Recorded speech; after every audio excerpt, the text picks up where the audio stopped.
It's Howard the Duck. Oh my God, you look amazing.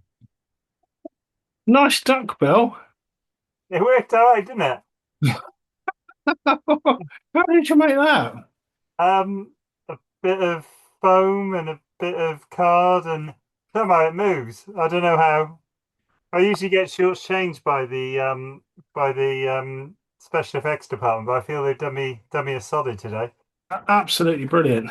Even the mouth moves. Very, very nice. I'm liking it. Very nice. Where did you get a deer stalker? That's what they're called, Um, aren't they? Those hats.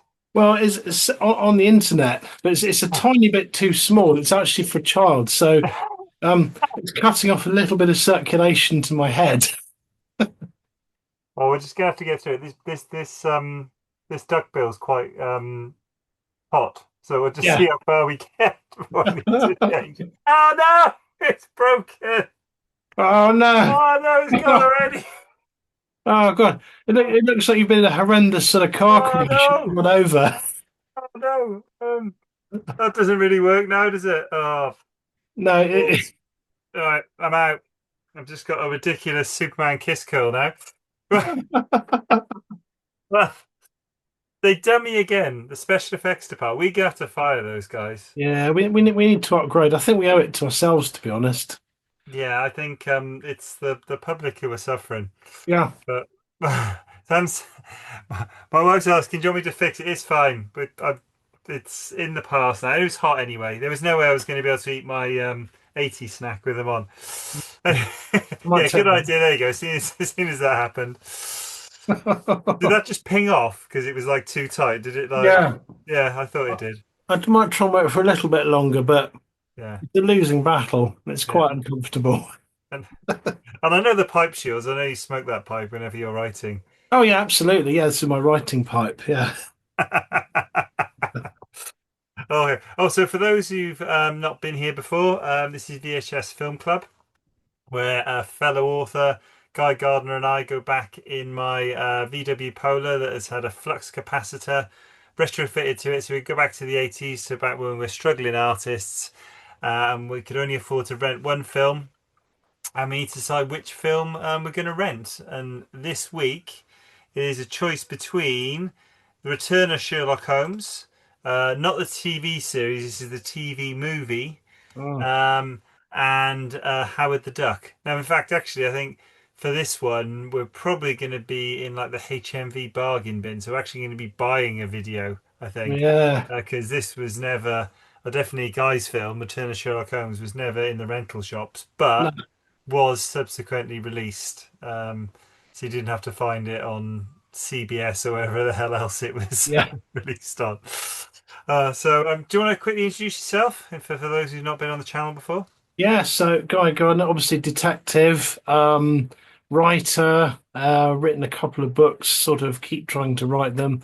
Little bit of music on the side, jazz piano teaching, and yeah, general stuff like that, really. Okay, cool. I think Sam's making reference to the Return of Sherlock Holmes, that she's never heard of it, but she can imagine her parents watching it. I can't imagine she would say that about Howard the Duck. No, I've got Uh, quite the yeah. and I'm also a fellow author. I haven't released anything since last year, but I'm sure some inspiration will come back soon. Mm, But having said that, while we're waiting for all that to happen, I'm more than happy to go around and watch films and get more inspiration to write stuff. yeah. Okay. You've been up to much lately? Yes, well, in the true, we like to sort of go the extra mile. So I cryogenically froze myself, Mm. in my own chest freezer, just to see what it would be like. And Yeah. but everyone forgot about me. And then I woke up sort of in the oven, and they heard Oh. me feebly banging on the door, before the Sunday roast was sort of up. So mixed results with that one, but I like to. I think we should keep trying. Never give up. That's my motto. So cryogenic freezing, a little bit of detectoring work. Yeah, it's all been good. What about yourself? How did you prepare for being Howard the Duck? Well, I tried to find somewhere where there was duck hunting season. That's probably why my mask failed, Yeah, and to see if I could survive. And luckily, because of my cat-like kind of reflexes, I yeah. managed to survive duck hunting season. Well So done. again, like you, I went very method with this and Yeah, yeah, pretended to be a giant duck. yeah. All right, cool. Do you have some 80s snacks with you? So we can't watch 80s films without 80s snacks. So I've got not original 80s packaging, but I've got cola cubes, which I haven't Oh, seen in okay. years. Um, so cola cubes. I have sour apples. I don't actually remember buying those. I think my kids picked those. Okay. Um, I am quite a fan of them though. And what else do I have? Oh yeah, and flying saucers. I don't know if you ever had these. I'm never quite Oh, sure love if flying you're. saucers. I love sherbet. Yeah, they're like got a tiny bit of sherbet in what I suspect is probably cardboard, but we still eat it. I think it is edible paper. Yeah. Oh But right. Okay. Yeah. Yeah. yeah. Um, rhubarb and custard cubes. Oh no, I never tried rhubarb and custard cubes. No, it's just cola cubes. Well, I don't think I've ever had cola cubes. I've had cola bottles, fizzy and Yeah. non-fizzy, but I don't think I've ever. Were they hard cola cubes? Yeah. I Yeah. wasn't a fan of hard sweets. Yeah. I'm That was normally not, but I do like a cola cube. okay. Okay, well, I haven't got as much as you. I've just a one sweet person today, and I've gone for a pack of Oh, nice. Smarties today, which I Yeah. can probably eat now. Now the bill is died, but that was special. That lasted seconds, well minutes. Let's not exaggerate. It was really good. By the end of it, it looked like you'd sort of been run over. Yeah, my bill exploded. So Sam says she's got some Lind Excellence. Now, I don't think Lind Nah. Excellence featured in the 80s much, though. I think that's very much a more modern. Yeah. They Yeah, I didn't have mean, lint. dark chocolate was, Cadbury's Bourneville, wasn't it? Yeah. Or a dark chocolate Bounty. Yeah, that's it. That was about as posh as it got, wasn't it? Oh, there's Ferrero Rocher, wasn't there? There's Ferrero. Yeah, Um, but that was it, wasn't it? And you got them at Christmas, along with the dates with the skewer through them. that is true. Or if you got invited to the ambassador's reception, obviously. That's right, yes. Yeah. Which obviously you and I did. Yeah, men of our caliber. Yeah. Well, you're dressed for it. You're absolutely dressed Yeah. for the ambassador's reception. It's just, I mean, I sort of dress like this anyway, especially when I'm writing. And my bow tie, I see my bow tie a bit stiff, but yeah, I like to Uh, be smart. yeah, exactly. So that happens if it's a wash day. Like I'm not writing today. I'm not just writing in a t-shirt and jeans. What do you No, think I no. am, some sort of peasant? Oh, cool. Okay, Sam's threatening to steal some of my Smarties. I suppose I Mm, better leave some. But I haven't opened them yet, so they're safe. Okay, so what film do you want to start with? I believe you're going with Return of Sherlock Holmes. I've got Howard the Duck. I think so. Well, what do you want to start with? Go on, I'll let you choose. I'll consider my Sherlock Holmes. I'll steeple my fingers and consider what you're going to say. Okay, wow, interesting. Okay, I'm gonna go for. I'll kick off. All right. I'll kick off. All right. So I'm gonna go. I'm gonna start with Howard the Duck. That's my film here, which I've been excited to do this film ever since I saw a cameo of Howard the Duck in the Guardians of the Galaxy film. Yeah, yeah, The collector's got him in a glass cabinet thing prison. He's collected him. Ever since then, I've been, oh, I got to see Howard the Duck again. So I was really yeah. excited to do this, and we kind of like picked. We kind of gone back to the roots of VHS Film Club. We started off, I think it was Ice Pirates That's, versus Space Hunter. I think it was those two, wasn't it? I yeah, think. it I think it was. was Yeah, those yeah, two. yeah. Yeah, both films which weren't massively successful. And we kind of gone back there. That's why we called it, Raiders of the Lost Bargain Bin. But two very different films in that, yours is a TV film and mine was a massive, massive Hollywood film. But anyway, let's get on with it. But anyway, Howard the Duck crash lands on Earth and must battle some other aliens who have plans to exterminate the human race. And that's pretty much, without any spoilers in it, that's Yeah, pretty much what happens there. Howard comes and defends the Earth from the Dark Overlords. Um, Unsurprisingly, no sequels because This didn't do well. I think it actually made 1 million. Cost Yeah, 37 million. I mean, 1986, that was significant. yeah, yeah, Made 38 million. But I think George Lucas, who was the main producer, thought this was going to pay for Skywalker Ranch, and not even close. And he had to sell off the kind of digital part of his business, which ended up becoming Pixar, yeah, because of the because of the failure of Howard the Duck. yeah. This is amazing. A PG, which is also amazing. We're going to come back. This must be our probably the greatest ever 80s example of an 80s PG, but we'll come back to that in a minute. I'm going to go through some people who are in it. Please jump in at some Mm, point and with some other people who I might have missed. In the credits, Ed Gale is credited as Howard the Duck. He was in Child's Play 1988, Phantasm 2, so I think he was one of those little kind of oh, evil yeah, Jowry type things, also 1988. And Bill and Ted's Bogus Journey, I think he was part of Station. I think Station was two people on top of each other. Remember Station, right, the yeah, really big kind of alien inventor person? yeah, But I think he was half of that. But that wasn't, to be honest, to say Ed Gear was Howard the Duck would be selling it short, because you've got Tim Rose, I think was the puppeteer. Um, Also was in Return of the Jedi doing puppeteering work.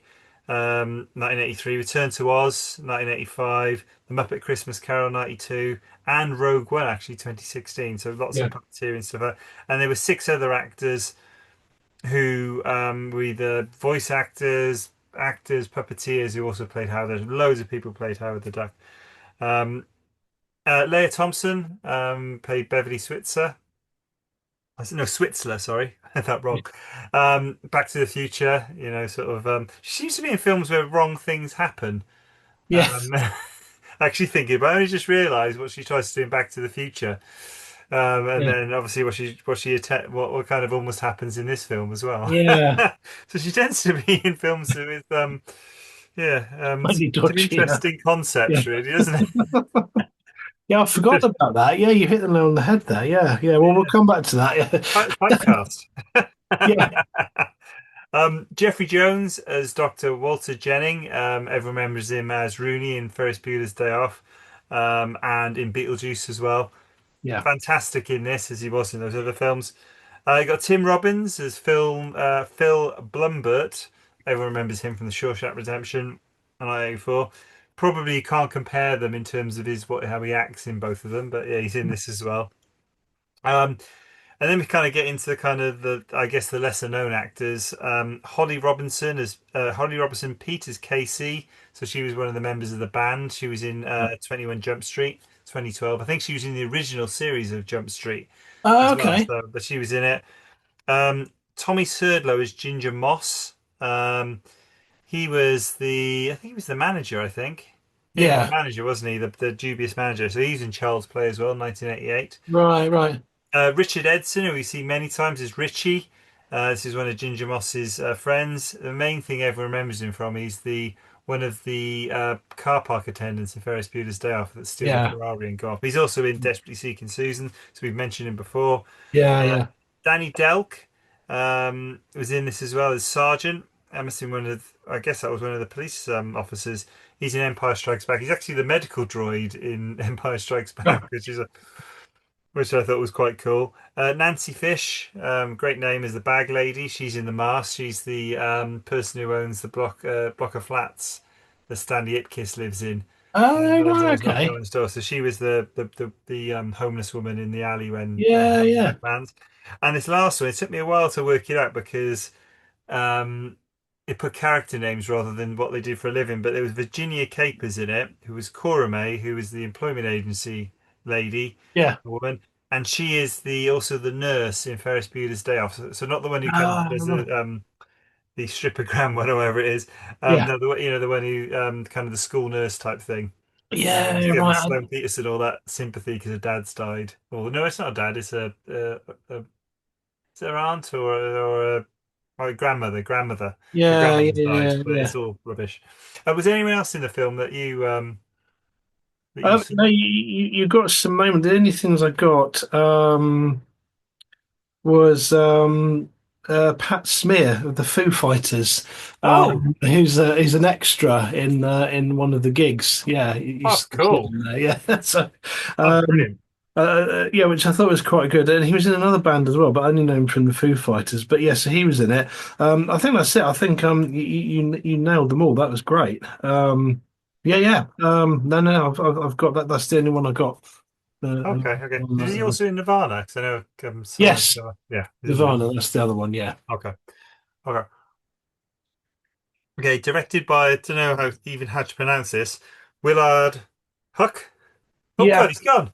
How did Is you do it? that? Well, he just stopped. I thought it was a magic trick or something there. So yeah, well, no, not quite. I'm just plugging my computer in. Oh, I should run out, run out of battery. I don't know how to pronounce his name. So Huyck. Huck. Yeah, I know. Yeah, Um, also did Best Defence, and I have fond memories of Best Defence. That was Dudley Moore, one of Dudley Moore's feature films as well. It might have also had Eddie Murphy in it, if my memory serves me yeah, correctly. But also a flop, unfortunately. So yeah, he yeah, did two major films, both flops, and unfortunately, and it seems to be the way, as we've seen, it's a regular story in Film Club. Never made a feature film again, yeah, unfortunately. It's a bit like being the football manager, isn't it? You know, you yeah. carry It's like on playing. you get that chance, don't you? And but the sad thing is that although it was a flop at the time, obviously it then went on to have a Yeah, massive cult following and got revived years later. So he was kind of sort of right, really. What he did was really good, but just at the time it didn't align with yeah. Cult status Hollywood. film. Absolutely cult status film. Yeah, He also was one of the writers. He also wrote Indiana Jones and the Temple of Doom. He was involved in yeah, the writing of that. And Gloria Katz as well, who was also involved in Temple of Doom and also Best Defense. yeah, So unfortunately, a team that kind of died, I guess. yeah. Unfortunately, but we're celebrating them here. That's the main thing, I think. Absolutely. Okay. Oh, love talking to you about the music for the films, but this is an interesting one. So, when I saw the composer was John Barry, Yeah, that was a big surprise, and I was going, and initially I went, John Barry, John Barry, and of course he yeah, was like the writer of all the different Bond films yeah, from across, well, maybe it's from the 70s throughout the 80s, maybe yeah, yeah, even yeah. 90s. He did all of them. I mean, he was responsible for the main uh, Yeah. Bond theme. Hmm. Um, yeah, music in it was. It was weird because it seemed like it was written by a few different people. Like the first bit when you see him sort of coming in and sort of relaxing and getting out slightly dodgy, like play duck and all that. I'll let you take the whole. I got a whole list of Yeah, yeah. things that wouldn't fly today. Um, but there's a really beautiful, like the music to it is absolutely, it almost doesn't really fit what's going on. It's sort of like a trumpet thing.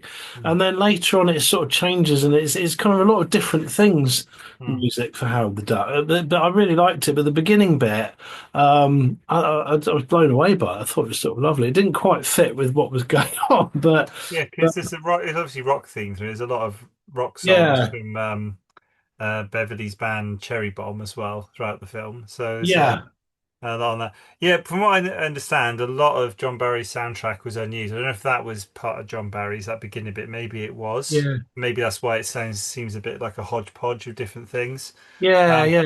they got a guy called Sylvester Levy, if you know him, but he was Right. actually involved in Carlito's Way. And he rescored a lot of the film, Ah, okay. particularly the third part of the film. But and obviously you had the songs as well. I really like the title song. Yeah. And actually, Leah Thompson did do the singing. It was interesting watching because you were thinking, well, she's not. It didn't look like she was lip syncing, and she wasn't.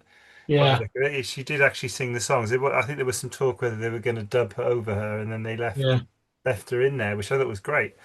I I, thought it was I, really, I'm, really cool. You don't often get that unless someone's known for it, unless they've done like some sort of musical film or something like that yeah, before. But not, and she was really good. She's like a really good singer, and I don't think she's ever done it like as a major thing or gone on tour or yeah, anything like that. But she's a really good performer and singer, and especially like at the end of the sort of Howard the Duck main song, it was brilliant. She absolutely nailed it. Almost like the best part of the film, actually. Yeah, I do like the song. I do. I do. I remember the song. That's the main Yeah, thing I remember from the whole thing. yeah. Um, Anything else on the music? Because I know this is really your bag. You're the music Um, man. no, she still owns the same guitar. The Cherry Bomb Mm. Les Paul is probably worth an absolute fortune now. So she still plays that. Musically, no, I just thought, yeah, the music was it's like a sort of a hodgepodge, but I really liked it. It kind of worked like really, Yeah, really well. Um, and I'm not surprised to find that different people worked on that. That kind of makes a lot more sense now, actually. yeah, yeah, Um, yeah, yeah. Did you have? but Go on. Sorry. no, no, go on. What am I going to say? I was going to say, if moving on from the music, unless you had something more to say on the music, obviously. No, no, no, that's all right. Did you have a look through the kind of oh God, the credits, and did any names jump out at you from people who worked on this film? Amusing names. No, I couldn't Oh find God. Well, anyone. I'm not gonna shame anyone. I'm just gonna put it in the chat Yeah, go on. and see what reaction. I think there was actually a couple, but this was my favorite. You're really good at this. You I, all read it out. I like scour it, and I never find these names that you seem to find. I'm not making up, I promise. They jump out. It's a bit like going to a car boot sale looking for something, and you go, Yeah. that's the, uh, load of rubbish. Like, oh, what's that? It's goals, and you. It's like, but yeah. But that one I particularly liked. I thought that was a particularly good one. That's brilliant. Yeah, I kind of scour it. I think I sort of maybe by that stage I'm starting to doze off, so I like miss a bit of it. I don't know, but I just never find the good ones. And Sam can confirm I didn't make it up because Sam was, Yeah, no, I absolutely believe you. That's great. even though we get paid to be liars, you know, Yeah, yeah, yeah. but this isn't a lie. In this particular case, no. Okay, but let's get to the meat of this actually, which is, and it's been reclassified now, the certification of this film, unsurprisingly, but this was 80s PG, so it was a PG. Um, okay, so I'm going to go through a list of some of the stuff, but yeah, please feel free to jump in if we had some other things. So Yeah, the film starts with Howard getting a booty call on his answer phone. That's how we kind of start the film, pretty much, yeah, with that music you were talking about going on in the background. Pretty much followed by a jock itch advert, which seems to be a bit of a problem in the genitalia area for the humanoid duck race, yeah, which was which is also weird. You mentioned Play Duck. There is yeah. obviously a version of Playboy called Play Duck on the world that Howard is from, and he's kind of browsing that. Yeah, so there's so much wrongness in this film. He's browsing that, um, and probably for the first time ever. Usually in an 80s, sometimes in an 80s PG, you get maybe a little bit of boobage, maybe a side boob, or maybe like a wet t-shirt.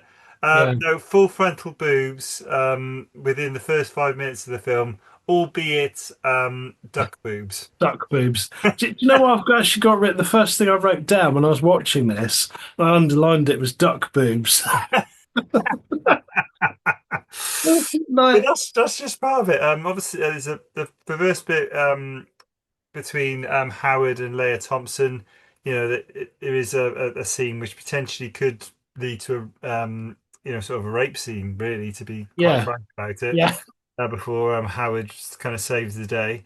Uh, Loads of drug references to Toot, which obviously I think yeah. she's pretty much made up for the film. I'm guessing if someone wants to say Toot exists, I don't know.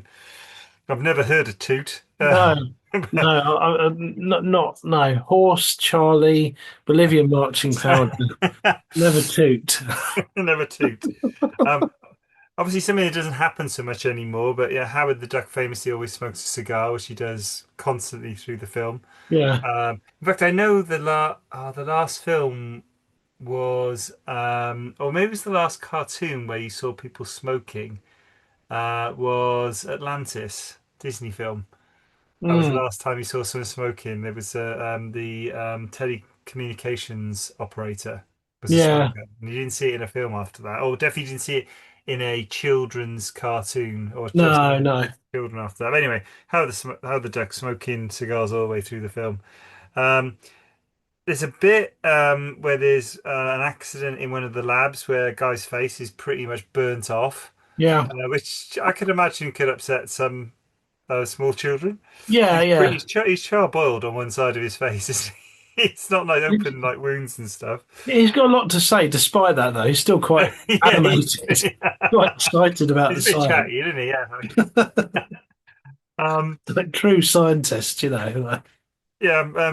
There's a bit also where Beverly pulls out a condom from oh, Howard's wallet, which no. is a bit weird because it's not like a condom in a.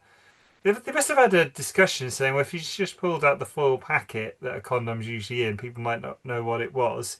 But I think Yeah, if they had called it, I don't know, Duck X or Duck Rex, no. I'm sure people would have got the joke. But yeah, Yeah, yeah. it was just out of the packet, so you're a bit like, oh, why is it out of the packet? Where did this jock itch going round? It's disgusting, isn't it? So he's sort of by that thinking, he's like washed it and like carefully rolled it back up and put it back in the wallet. But it's And pretty. then she's taken it out and like most people would scream and throw it like as far away as possible. But she just goes, "Oh, Howard," and sort of tucks it back in. Yeah, no, yeah. He put Geronimo back in his wallet. Unbelievable. Um, and obviously the kind of sex theme goes on. Like Howard's first job in on planet Earth is some sleazy kind of sauna Yeah, place, which is quite bizarre. Probably the bit that's probably most bizarre is where Beverly and Howard come very, very close to having, sort of interplanetary or inter, they're not races, are they? But interspecies yeah. um, sex. Which I did hear that Leah Thompson's daughter saw that really young. I think Oh she, no. well, not intentionally, but one of her friends said, "Have you seen this thing your mum's in?" Yes. And there was obviously a clip on YouTube, and she Yeah. showed you that.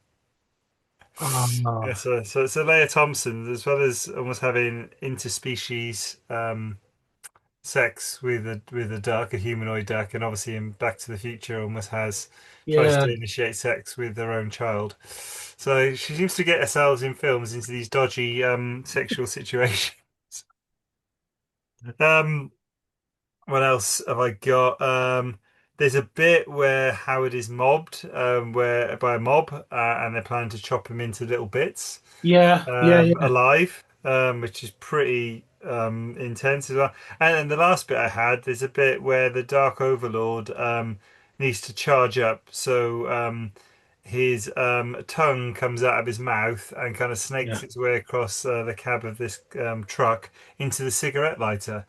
And that was Disgusting. full on 80s horror special Yeah. effects. Yeah. That would have been at an art place in an 80s 18 horror film. It didn't. It was so disgusting. I mean, it was one of the worst things I've sort of seen in like in that like compared to like when you see the creatures and everything, it's like that Yeah. for me was far worse. And yeah, it was horrible, wasn't it? And I mean Jeffrey Jones, I mean to be fair, he really nailed that because he just looked horrible throughout the whole transformation, didn't he? Got like Yeah. worse and worse. Um, but yeah, it was so wrong. But yeah, the whole chopping up in the dark and people's reactions were weird. Because obviously, most people, if you saw a duck that was 3 foot tall in a suit, not smoking a cigar, that's not the sort of thing you see every day, is it? Certainly not here in Dorset. I know it might be different where you are, but um, and like some people just laughed, and there's, I think, like uniformly, most people would be quite shocked, but like the reaction varied, and some people just seemed to want to just hurt him, and um, but then he's a master of quack fu, but it didn't always seem to work in his favour. No, definitely, definitely. Was there any other 80s PG kind of like things you saw? Wow. Or I know I went through quite a long list there, so I might have covered most of them. I think you cover most of them. I mean, obviously she gets kind of like right at the beginning, she gets sort of mobbed by those two guys, doesn't Oh she? yeah. Sort of like after a gig. Um, I think you got. I think you got you got them. I mean, like the whole duck condom thing. It was just shocking. Because Emma was like, obviously she didn't see a lot of these films. And she's just like, what are we watching? It's like, no, it gets really good, you know. It's got. but like my memory of some of them is a bit sketchy. So I thought I remember it being really good, but then I remembered Hawk's Slayer being really good, and that was one of the worst films. Like seeing it Oh, sort of 41 years old later, so maybe it wasn't as good as I remember. But no, I just wrote duck boobs and like underlined it loads of times. Duck sex scene. I mean, none of that. Like it just wouldn't be possible now, would it? It would just be absolutely banned. but it's a 12 now. It's up there with the other Yeah, kind of pretty much where all kind of the Marvel things hit now, I think, because they want to get some of the kids in there, but they want enough adult content as well to keep everyone, all the adults interested as well. So that makes yeah, it yeah, yeah, 12. yeah.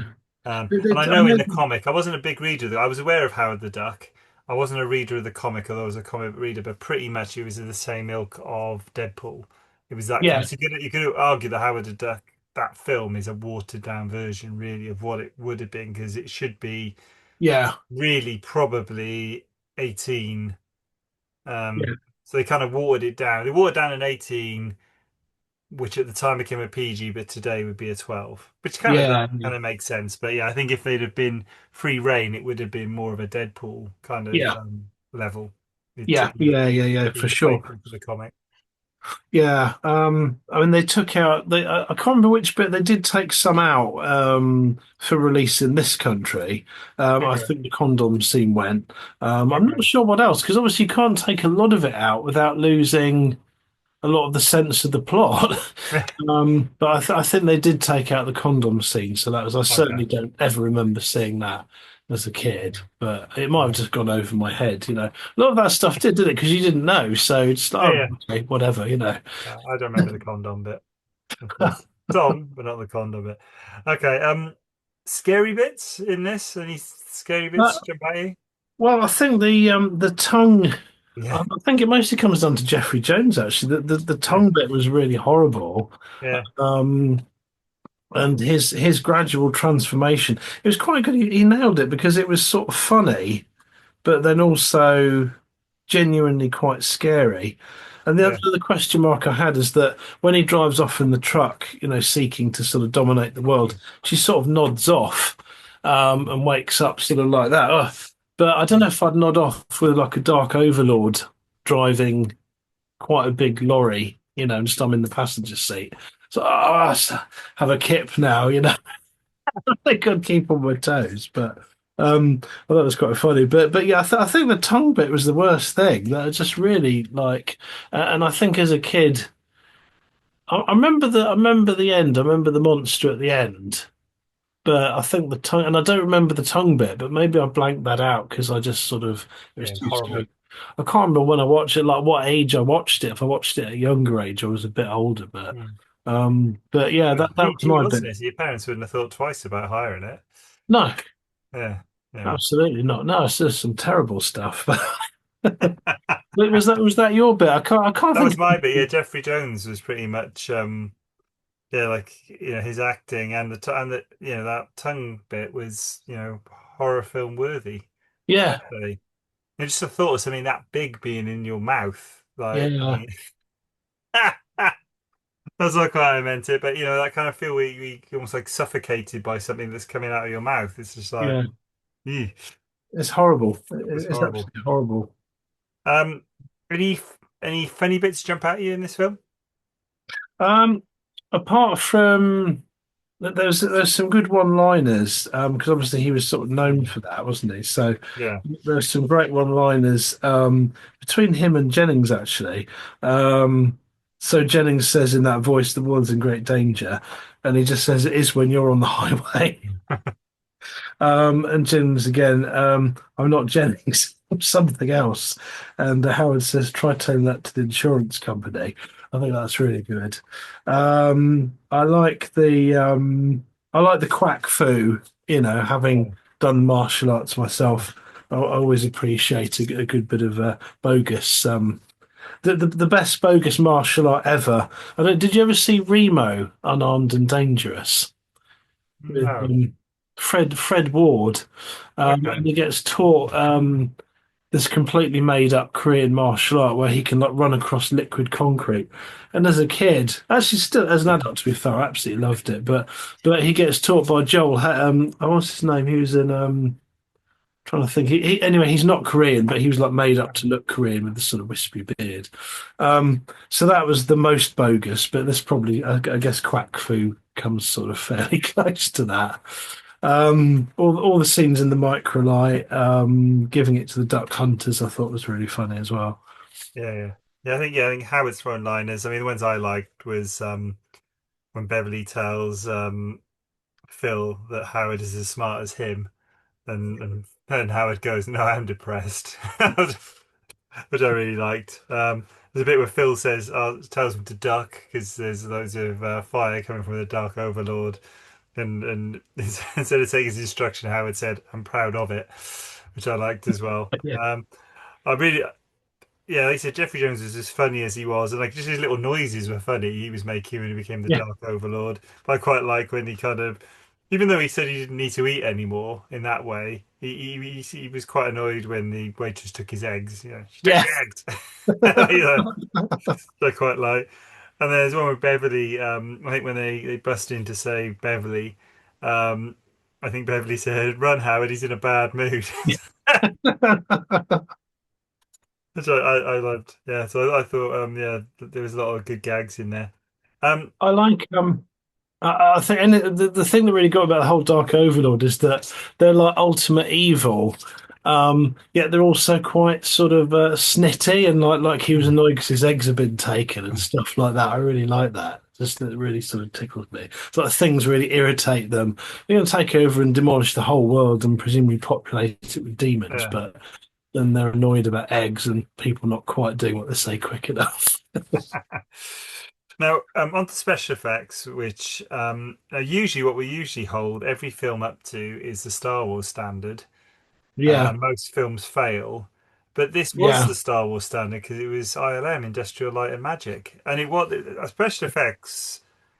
I thought were amazing. Howard the Duck is amazing.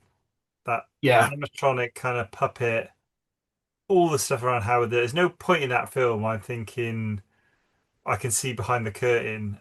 I just think, well, that's no, Howard the Duck. That is a character yeah, that I would yeah, talk yeah, to. If I was on set, I'd just be probably talking to him. If I was a bit like Drew Barrymore, where she said she thought ET was real and would talk to him type yeah, thing. Like that, I think I'd be yeah, yeah, exactly the same with Howard the Duck. He was yeah, amazing.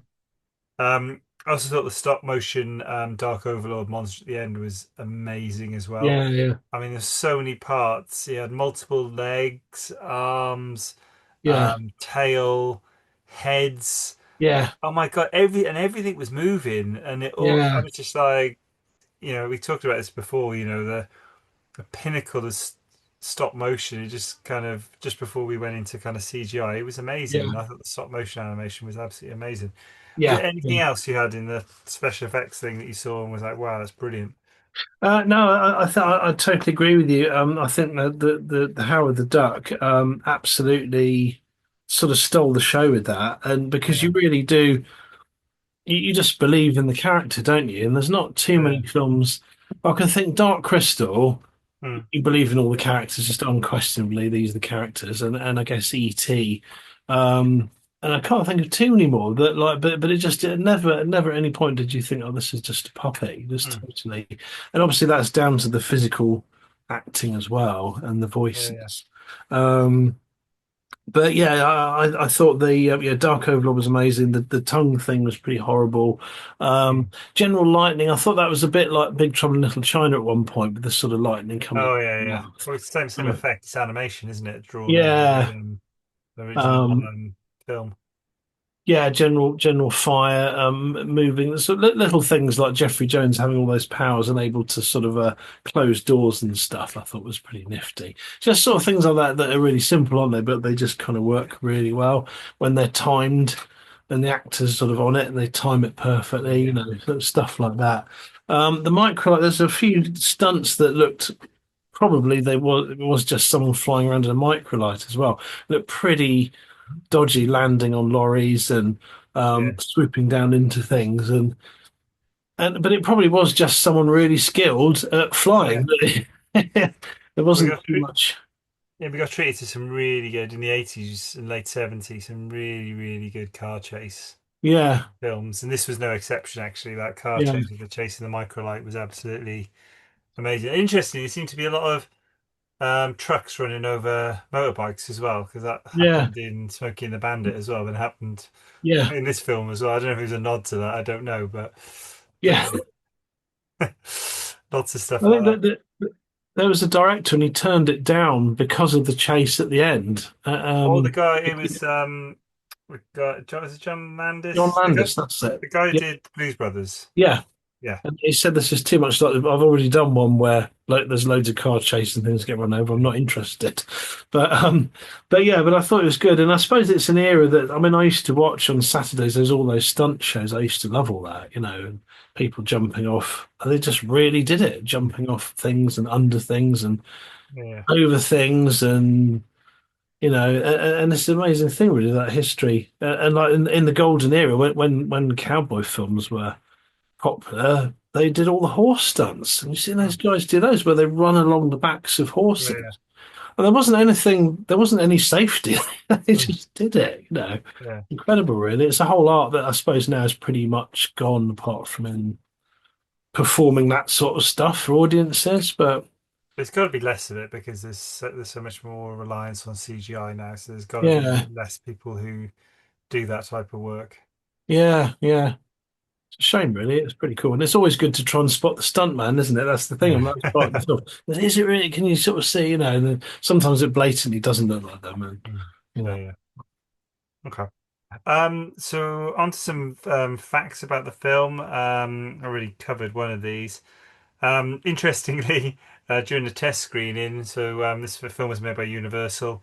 Two of their executives, Sid Sheinberg and Frank Price, were allegedly arguing with each other about who green-lighted the film, which then ended into a fist fight.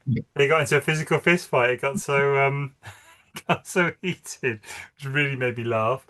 Um, I was also I saw the actor, well, the voice actor Chip Zen. We didn't credit him earlier, but he was the voice of Howard the Duck. yeah, So originally Robin Williams was doing the voice of Howard the Duck, but got very frustrated because was constrained by lip syncing with the yeah, puppet, and basically tapped out of it. Really, yeah. I guess yeah, he came back and did it in Aladdin. But I think they did it the other way around, really. They let him ad lib and then they did the animation afterwards. So they kind of, yeah, but yeah, that wasn't an option with this film. Interestingly, I saw that Belinda Carlisle and Tori Amos yeah, both auditioned for the part of Beverly Switzerland.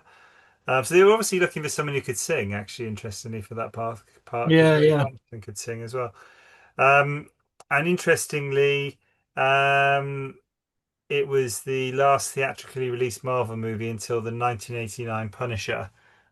yeah, That's not that long, actually, interestingly, because it made it sound like it was like that fact, like it was a really long time. It's not really, because it's 86 to 89, so it's been yeah. another 3 years till Marvel did another film, till The Hurt came down, really. And that was the Dolph Lundgren version, which I don't remember being a very good version. I don't think it's as good as No, the Thomas Jane version, or even the. I haven't seen it, but I've seen clips of Punisher in the Daredevil series, and that looks brilliant. There's a brilliant yeah, clip where Daredevil's defending him in court. He's been caught, and basically saying that um, he's kind of was doing the wrong thing for the right reasons, and he's got some almost like inferring he's got some mental problems. And then the Punisher asks if he can speak to the court, and then does do this amazing speech. And yeah, he basically comes in and says, "I'm not sorry. I would do it all again. They were scumbags. They deserved it." And it's brilliant. It's really so kind of like faithful to the character in the yeah, comic. Brilliant, absolutely brilliant. yeah. Did you have any trivia on this film? No, I got the Robin Williams one. I always, yeah, there's a lot of Indiana Jones references in it, Makes both sense. in Howard's world and the sort of Yeah, human yeah, world. Can you remember the name of the Raiders of the Lost Ark equivalent in the Duck world? yeah. It's Raiders of the Lost Stork. No, it's Breeders of the Lost. Oh, dang it, dang, close, close. I was so confident. Don't invite me to the pub quiz. Yeah, yeah, You're yeah, gonna yeah. lose.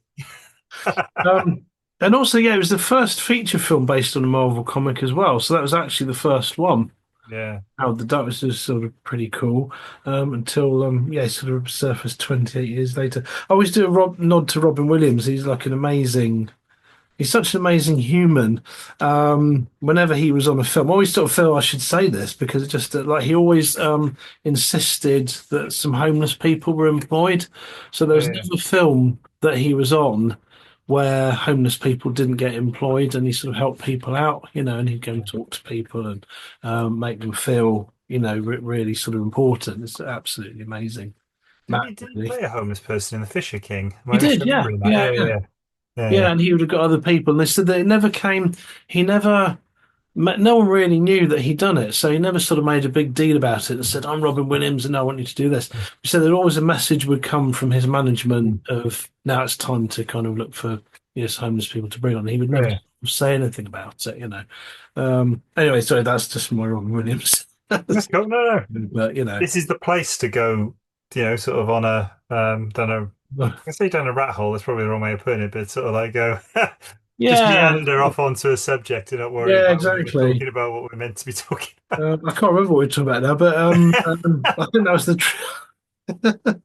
But yeah, no, no, the trivia and the lines were sort of said by puppeteers on set, and then he said, "I can't, I just can't really do this." But yeah, which Phoebe is fun. Cates also auditioned but didn't get it. Okay. Of Um, Gremlins fame and yeah, what's the other? I've never seen it actually, so I've never seen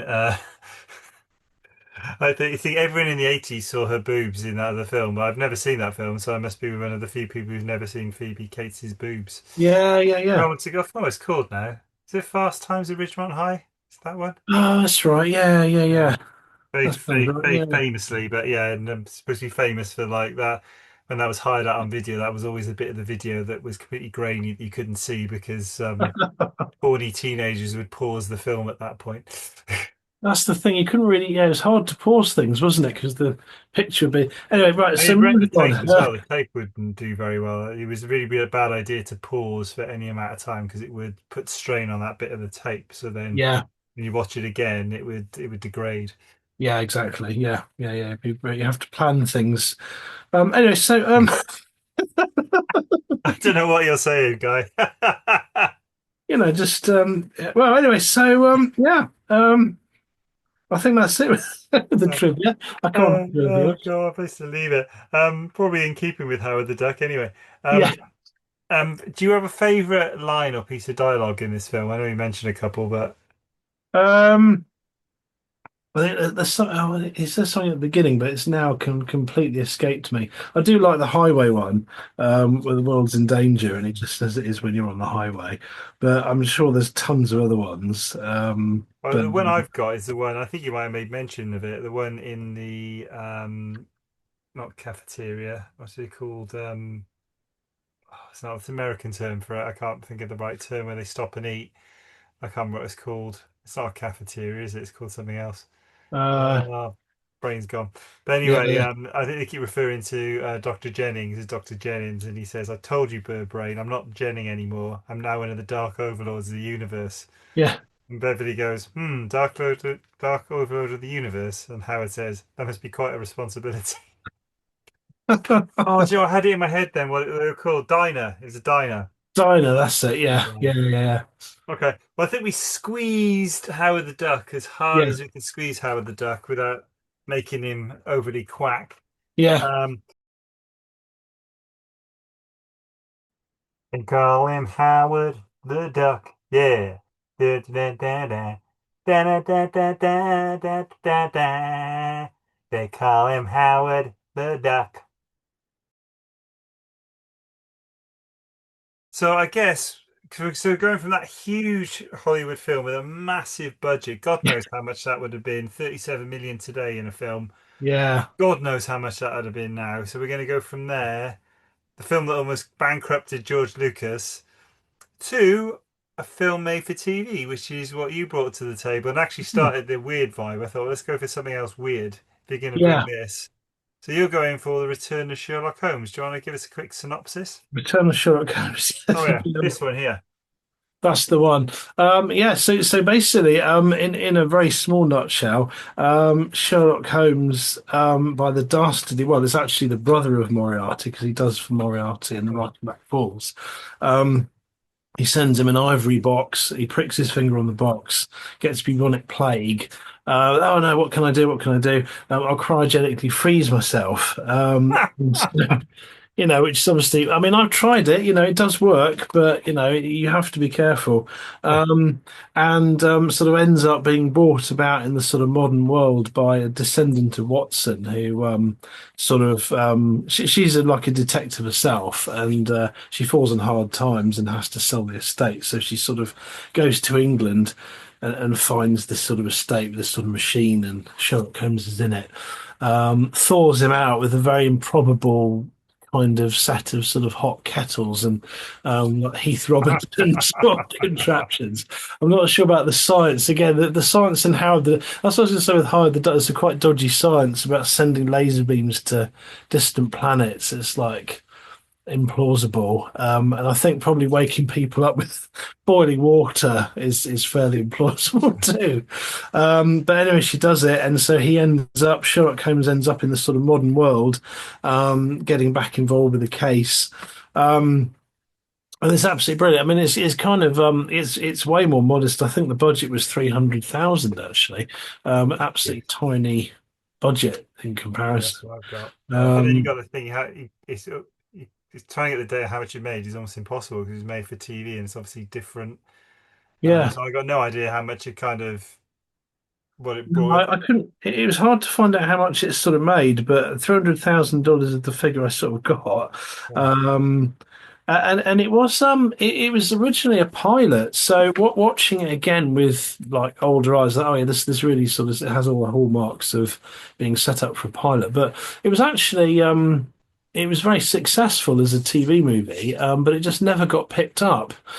Yeah. Um, which is odd, and I think it was made at the same time as the Jeremy Brett, who's probably my favourite Sherlock Holmes actually, and maybe they just didn't feel that was in its sort of height, its sort of heyday, Mm. so they just didn't feel it was necessary. But I thought it would have been good. Um, there was a little bit of a renaissance at this time of bringing like Victorian sort of characters. There was another one called Jack's Back, where they tried to sort of bring back the Jack the Ripper idea. I Yeah. don't know if you sort of ever saw that. It was with James Uh, Spader, actually. Sort of Jack the Ripper, sort of in modern times. And there's a couple of other Sherlock Holmes ones. I wrote it down. Sorry, where did I write it down? Oh, yeah, they did a young Sherlock Holmes. I don't know if you ever saw that. oh, that is good. That Um, yeah, that's the one where the I think is it Watson's having the kind of delusion where all these cream cakes and stuff are that's kind of stuffed that's the into his mouth. one. That one, yeah, that was a Yeah, good yeah, film. That yeah. I like that one.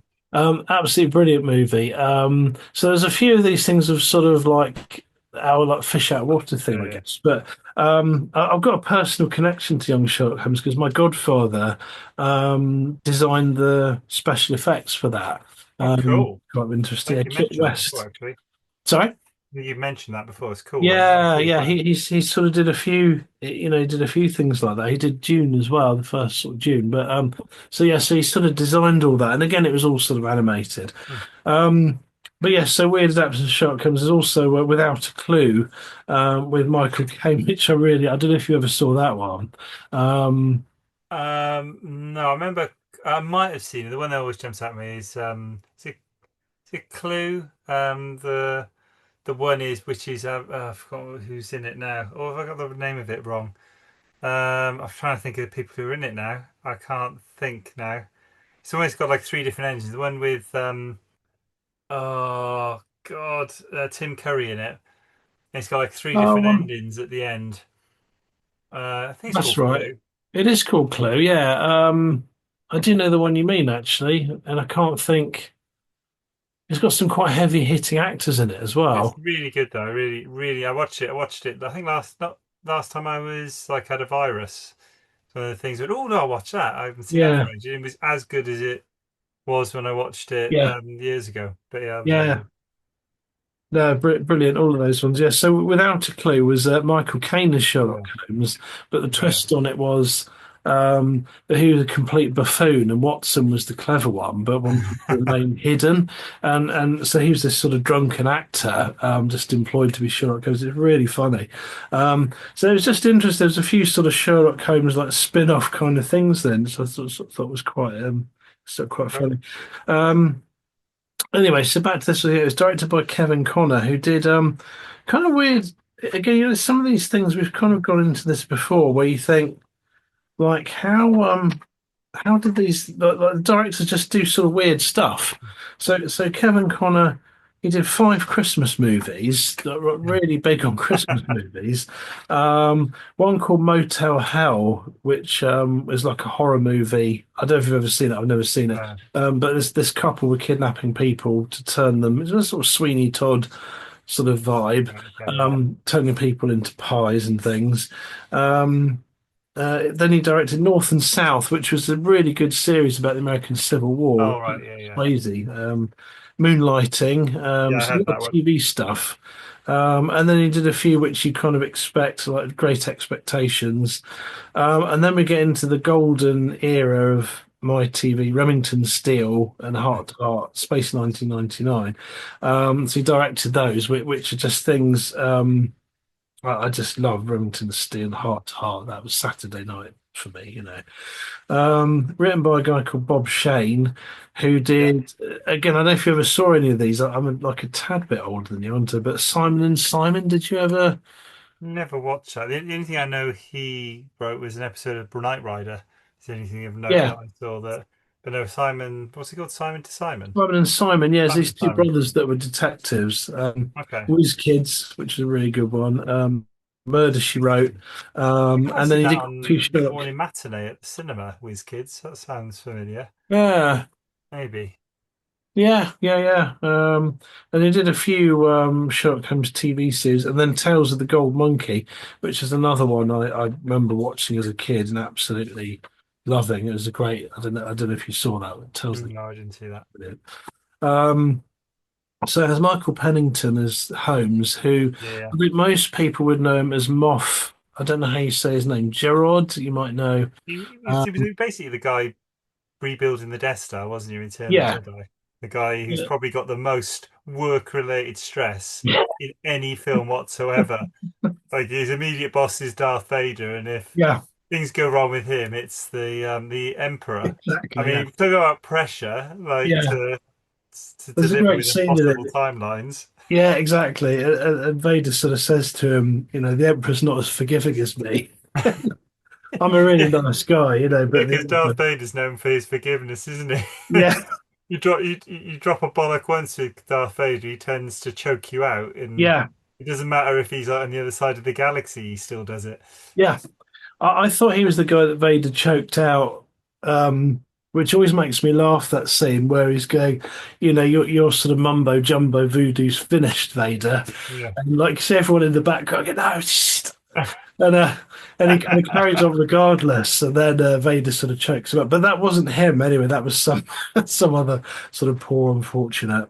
Um, but yeah, anyway, so it's all written by that was Michael Pennington who did Holmes, Yeah. and he later went on to play Moriarty in the radio Okay. versions of Holmes. But with the Jeremy Brett thing, like looking at Michael Pennington, it was a little bit like Jeremy Brett's performance. He had that. I thought anyway, the slight sort of same. I don't know if that was intentional, but he did a good Holmes. I Hmm. thought he was like really convincing Holmes. Um, Other people in it, Margaret Collin, who was in Independence Day, Yeah. which I She really was awesome, liked. wasn't she, in that? Yeah. Yeah, I like the fact she got top billing as well, actually. She was like, I thought that was quite cool. She yeah, was first on the when they showed. I know you have the and bit, and you could argue that's top billing, the bit where they say and yeah, the person has this, but she was first name on the starring, which I liked. I thought it was cool, yeah, especially for the yeah. time.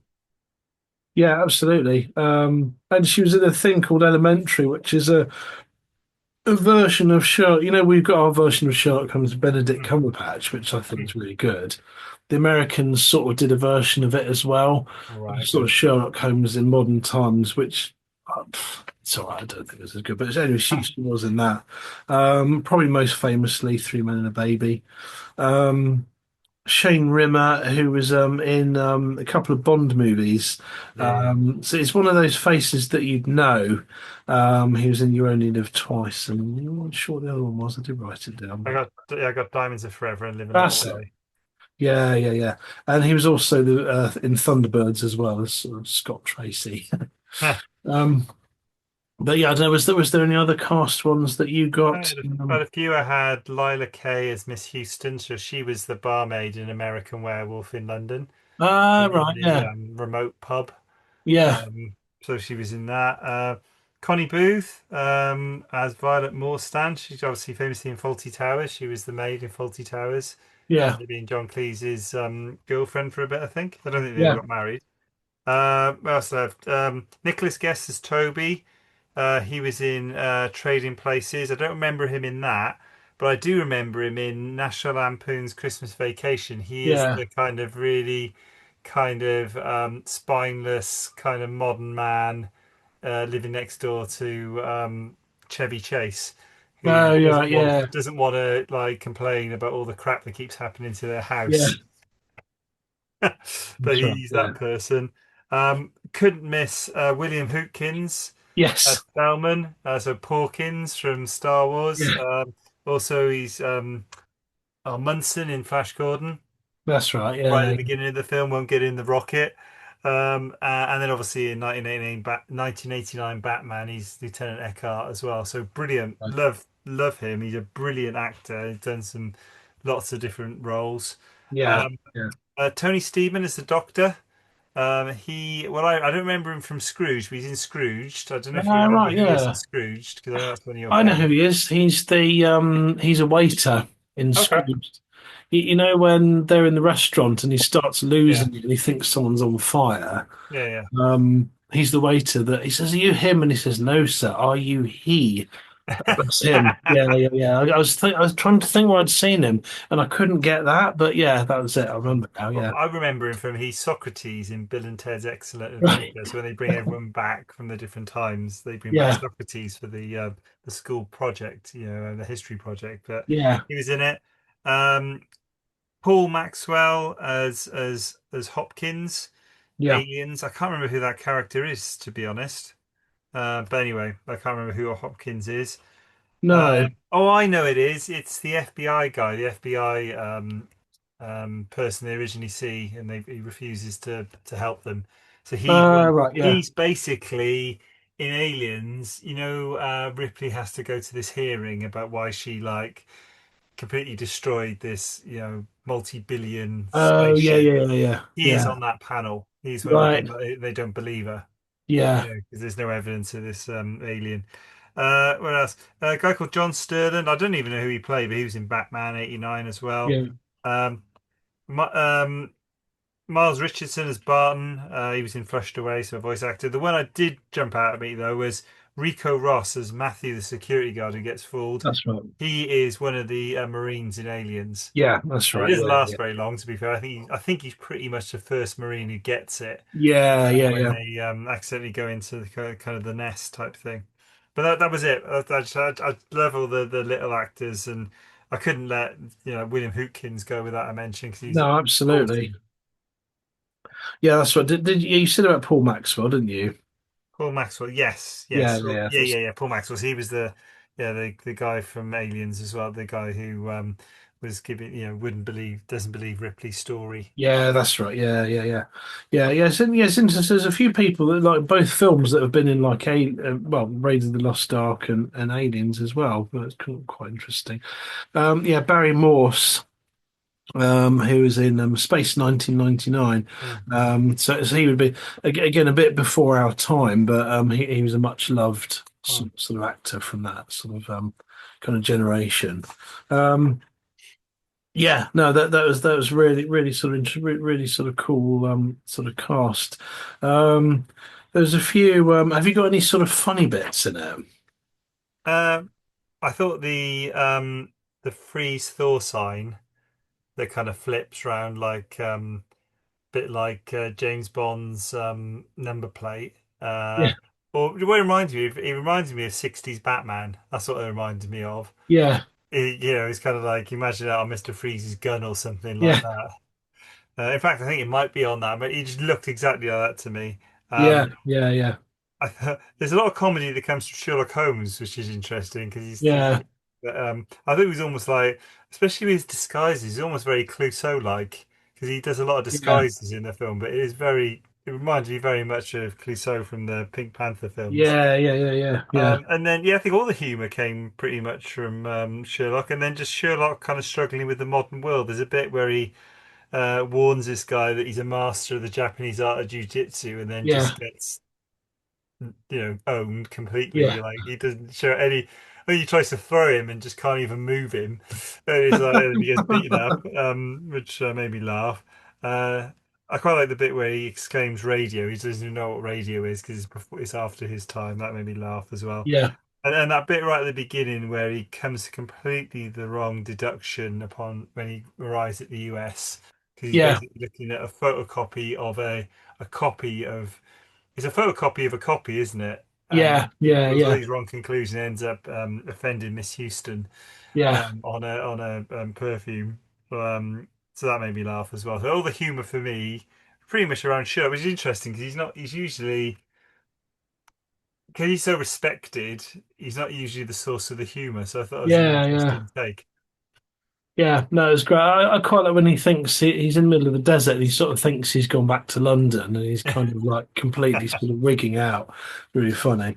Um, but yeah, that's what I remember about the film. When I sort of said it to you, the thing that stuck in my mind, which I really liked, was that this sort of fish out of water idea, which is where we started with it, was Yeah, that he's kind of arrives in the modern world and all his honed skills like basically need to be recalibrated because they're all off. yeah. And I just really liked that, as a kind of idea. I thought it's pretty nifty. Um, the Have film was remade, actually. It was remade in 1994.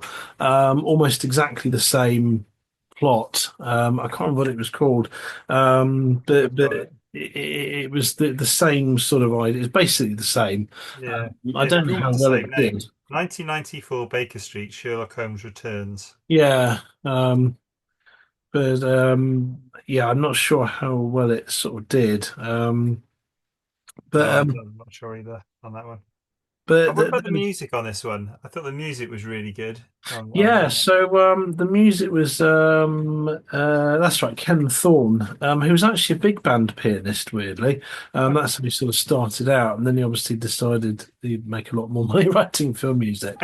But but he was a heavy hitting composer, like a really heavy hitting, and like he did um the Superman movies basically was him. He did The King and I, The Evil That Men Do, so like quite you know, Mm, major sort of films. And this film sort of has that. It's kind of very like a golden era Hollywood sort of yeah, style yeah, of music to it. So it's not like if you listen to Hans Zimmer and stuff, it's very different from that. This was yeah, proper like if there's someone creeping up the stairs, there was creepy music to accompany them, which I really liked. And you don't hear it now. It's normally yeah. almost a complete opposite. Composers try and do the opposite. So there's a lot of violence. They'll try and do something pretty to sort of like, make that sort of contrast. But this was proper sort of golden era. I sort of call it, which I really like. But yeah, excellent music to it. Really liked it. I thought it was also quite funny that the Americans, I think it was American made, that they always sort of thought it was the Yeah. UK. So the solicitor like had a Rolls Royce like Silver Ghost. Um, and there was like a shot of the White Cliffs of Dover, just to make absolutely sure that we knew that it was Yeah, because there were a lot of UK. things that were specific. Like I think the Doctors was in Burnham on Sea, but Yeah, that's in Somerset. Like it couldn't be yeah, like. To be honest, if you get off the plane to go past Dover, you really messed up, haven't you? Really, yeah. It's a you long, properly gone. You've gone the opposite direction. it's a long drive. Yeah. It's like Sergio Leone, wasn't it? If you look at those old spaghetti westerns, um, he didn't have a clue where anything was in America. So all the distances people go on trains, it's absolute gobbledygook. He had no idea. He just thought New York was somewhere else. Um and Stephen King used that in The Dark Tower. He thought it was such a good idea that he used it, this sort of messed up world that's a bit like ours, but not quite. And but yeah, so the distance thing, yeah, it was all completely wrong. The White Cliffs of Dover. It was like it'd be like a 6 hour drive, wouldn't Yeah. it? To get. Very Did funny. you ever? I didn't actually get one. Did you get a favorite crew member name from this? Well, no, I Actor? got William Hootkins because I just really like his name, and he just reminds me of like an owl in a children's sort of story. Yeah, I Um, didn't get one. I didn't get one, so unfortunately, no, I haven't that was got the one. best I could do. I really did go through it as well, and I was hoping to come up with like a Cindy Creamer or something like that, but there was just nothing. It was dry, you know. It's all just like Dave Brown, and there's nothing, no Yeah, meat. John Smith. Yeah, no low hanging fruit. No. What about this? Was obviously made for TV, so 80s PG. Anything jump out at you that you think could maybe not Uh, necessarily? Yeah, I mean, obviously, the guy gets killed and set on fire in the opening scene and burnt in a carpet, True. There's a which lot of murder. Yeah, that's good. There's a lot of people being shot as well with blood yeah. evident as well. But no, not nothing like Power of the Duck, but definitely some things that maybe. No, Yeah. Howard the Duck wins it on that, but I thought, yeah, the very opening scene is quite creepy. The guy, thought the guy in it was the guy from Phantasm actually, but he wasn't. He just looked a bit like him. But I thought the rolling someone up on the carpet, yeah, shooting them, setting them on fire, pretty extreme. Kids would probably be a bit worried about that. I've got a roll of carpet here actually, so we'll maybe Ah, see how that pans out.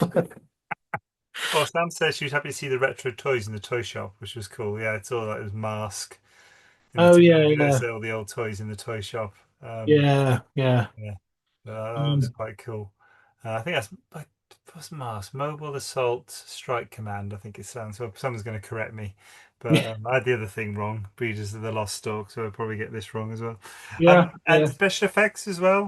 Not obviously not as big a budget or required for this film. Apart from the beginning, there are some special effects required to bring home Yeah. to the modern world. And I did like the machinery in the beginning, and the fact that it was completely again, it was just like no one had bothered with any science. It was just like, yeah, he's been frozen and push this lever, and then these buckets of hot water will come along and gradually warm him up.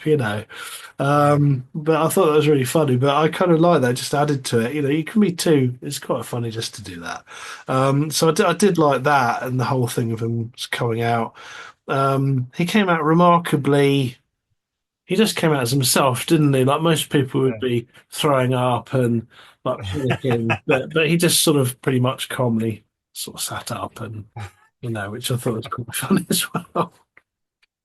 no, that's cool. He's so out of place that scene with the rest of the film, but it had to be done to establish the film, didn't it? Because otherwise, it Yeah, doesn't work. yeah, You had to have a method for transporting him from Victorian England to sort of modern or 80s, US. So yeah, but it seems so out of place with the rest of the film.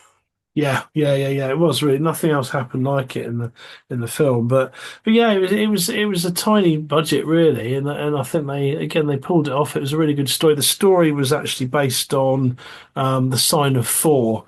Um, Almost exactly the same story, really, just sort of set in modern times and slightly different, some hijacking money. Um, And then Sam but said actually that Watson can do anything. She's a detective, and also we could argue she just followed instructions because it was all written down. But yeah, I'd say it's a pretty special thing to do to reanimate someone who's been dead since, well, not dead, I guess, in suspended animation since Victorian times. That's a pretty special yeah, thing to do. yeah, it's quite gung ho, isn't it? She just, oh yeah, push this lever, boom, see what happens. Cool. So, did you have Um, any facts about this film? Let me see on my trivia. It was hard. I tell you what, the trivia on this was slightly harder to pull out. Mm. Um, yeah, it was intended. It was never picked up. It was sort of intended Yeah. as a series, but never. Never sort of got past the sort of post. Um, there was one interesting fact which I may find in a minute on my writing, but um, I had sort of general Sherlock Holmes things that I just found interesting, like the whole cryogenic thing. Oh, there was a good Easter egg in it actually. There was a Murder She Wrote book that Yeah. Miss Houston reads. So Jessica Fletcher, and of course the writer in it did write one of the Murder She Wrote. So I thought that was quite nifty. Um, but yeah, there's a lot of. I mean, this is just not really facts, but I just kind of interested all the people who played Sherlock Holmes, and there's been loads. Um, Yeah. but Basil Rathbone was the one that probably brought it into the maybe sort of modern times. And I used to like those black and white ones. And I think it was him that the pipe and the deerstalker like came from. Okay. And there's no mention. I don't know if you've ever read the books, but Sherlock Holmes never wears a deer stalker. I think he Okay. smokes a variety of stuff, most sort of cigarettes and all sorts of stuff. I don't think he ever particularly had this pipe. Unfortunately, it's just something that I like. Okay. It's Um, a bit like Father Christmas being red, only because Coca-Cola put him in red, Yeah, and at some point that exactly. stuck. Yeah, Yeah. exactly like that. Yeah, he never in the book he just he wears a lot of tweed, which I can relate to. I like tweed. Um, Christopher Lee's been Sherlock Holmes on another one. Patrick Macnee as Watson. Charlton Heston's played Sherlock Holmes. Which that was another one actually. I did my work experience. I had my because my parents were involved in film and TV and stuff.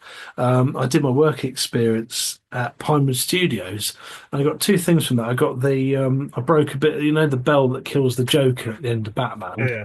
That was in a back lot, and I got a piece of that. I kind of like broke a piece Oh, off and it oh, was sort of sorry, kept the bell in. Or do you mean the the gargoyle that 89 comes one. down, or the bell that in the bell tower?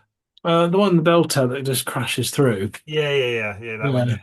Yeah, you got a piece of Um, that bell. That's yeah, brilliant. I got a bit of that, and I went on the set of the Charlton Heston one when they were making it, the Crucifer of Blood, which Okay. I've never seen the movie, but again, it was another TV one, and it was amazing because the study was incredible, and when you looked out, you could see all the buildings, but they're only like 3 foot high, so you're in a set looking out over a model of London, and it was the coolest thing ever.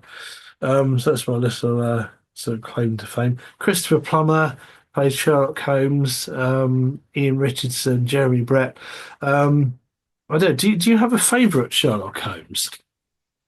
No, I have to say it's probably not one of my favorite characters Right, in right. Sherlock Holmes. If I did, I'd probably be the one I remember watching would be the David Suchet. That's Poirot. I can't That's be. It could be wrong Poirot. way. No, I haven't. I don't think I've got one. No, I don't think I've got a favorite Yeah. Sherlock Holmes. I don't think. It's interesting because I watched quite a few that they went through a phase of there was always one on. So Yeah. it was Jeremy Brett for ages, and then it was Ian Richardson. Ian Richardson was a lot older. He's like an older Sherlock Holmes, sort of grey Mm. hair. But Jeremy Brett, like if you've never seen them, he was absolutely brilliant, and he was like struggling himself. He had a lot of problems as a person, and it kind of really brought something to it. But yeah, he was brilliant. But I think it's one of those things, isn't it? Maybe it's a bit of a Marmite thing if you either really like Sherlock Holmes or you're not Yeah. so bothered. But I would check out Jeremy Brett. Anyway. He was good. Well, I know. I mean, one of the facts I have got is there was a British actor called John Wood who Yeah, played Holmes in a revival. I don't know, the William Gillette play for the Royal Shakespeare Company, which I'm not so familiar with. But he flew to the US on his own expense because he yeah, really wanted this part, yeah, but obviously didn't get it. So he yeah, spent all that money to go over to the US and didn't get it, which I thought was probably he probably thought he was a shoe-in as well. He thought, I've done this before, Royal Shakespeare Company, I'm going yeah, to get this, and no, yeah. we got the guy from Return of the Jedi.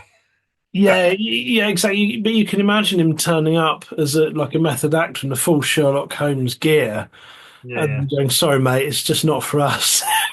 yeah. Oh, that's cool. All the other things, they're not really factoids, just things that just my own observations. One, obviously, it was made in 4:3 aspect. You could tell it was a TV movie because it Yeah, hasn't got the widescreen that you'd have.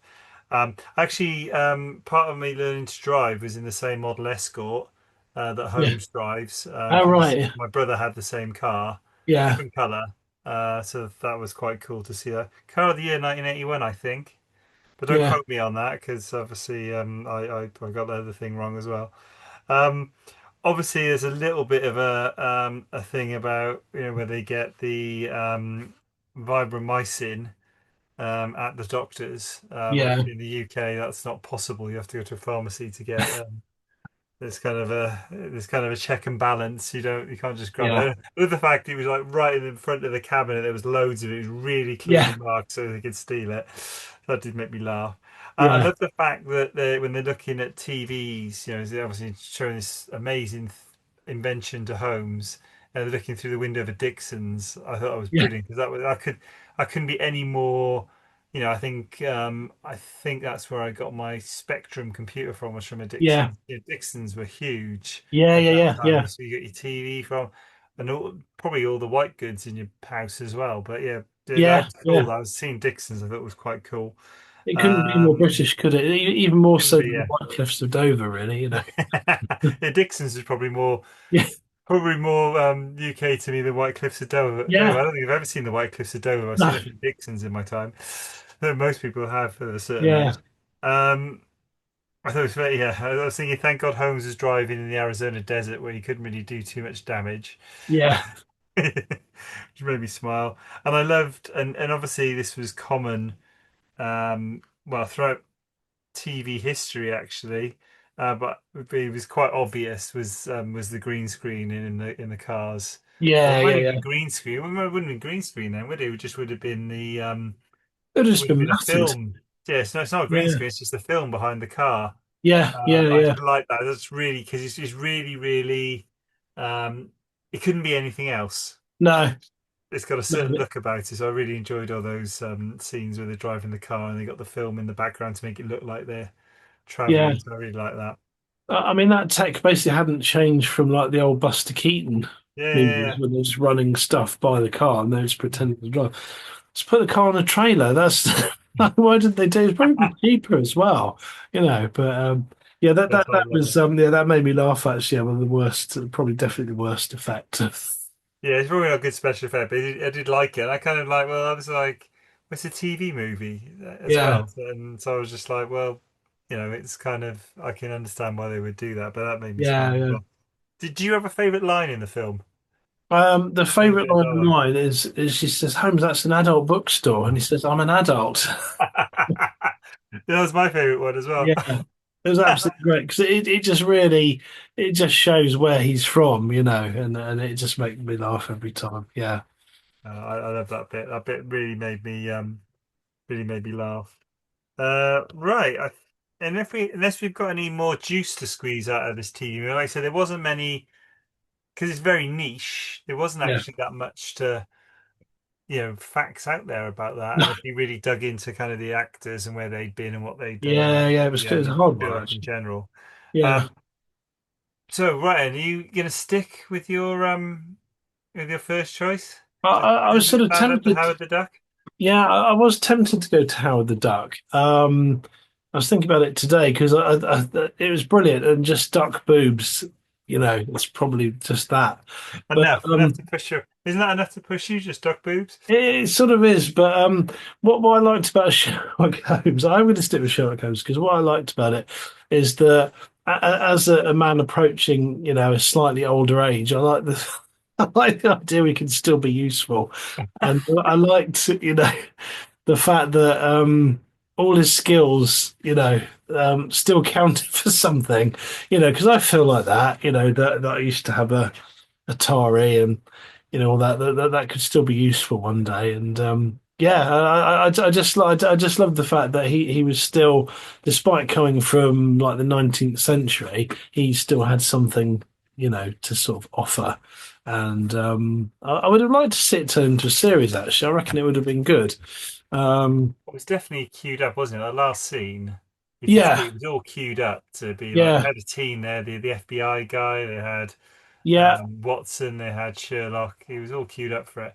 I did find it Yeah, hard to age Watson, not Watson, sorry, Sherlock actually, because although he acted very, very old-fashioned, yeah, yeah, yeah, I'm yeah, thinking you're not actually that old, are you? You just it's just coming across to you old because of yeah, the way you're acting and the yeah, voice and exactly. Yeah, everything. he's pretty sort of in his 30s. Yeah. But yeah, so but I just kind of like the concept of it, and these skills like they had are kind of things that aren't that people don't expect and could Hmm. be cool. So yeah, I'm just going to sort of stick with mine, but I don't know what the masses. Well, we'll go to the Masters in a minute and see which way they go. I mean, for me, you got to stack up. You got Sherlock. Well, they're both Howard the Duck and Sherlock are both people out of their own environments. They're both, Yeah, you know, one from a different planet, one from a different time. So they're both a kind of fish out of water or duck out of the pond yeah, type characters. But let's think about this. Let's judge this fairly. So Sherlock Holmes and Watson solve a mystery, um, catch a killer who's probably killed. How many did he kill in the end? Did he manage to kill all four of them? I can't remember if he uh, kills all four. I think he does kill all four of yeah, yeah, the yeah, four people. So Sherlock Holmes and Watson save four people. yeah. Howard the Duck saves the whole planet. Okay, No, yeah. I think I don't. I Nice. think the scales of justice. I don't think are balancing there.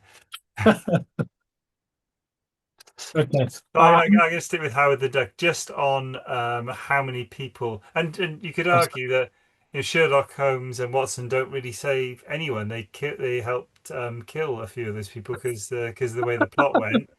The killer was basically following what they were doing. So they were doing the detector, and then the killer was just following on, knocking them off as they found them. Yeah, They actually were accomplices. So if you want to do it that way, so you've got like the how many billions of people live on the planet versus the kind of how many people that Sherlock and Watson led to their doom.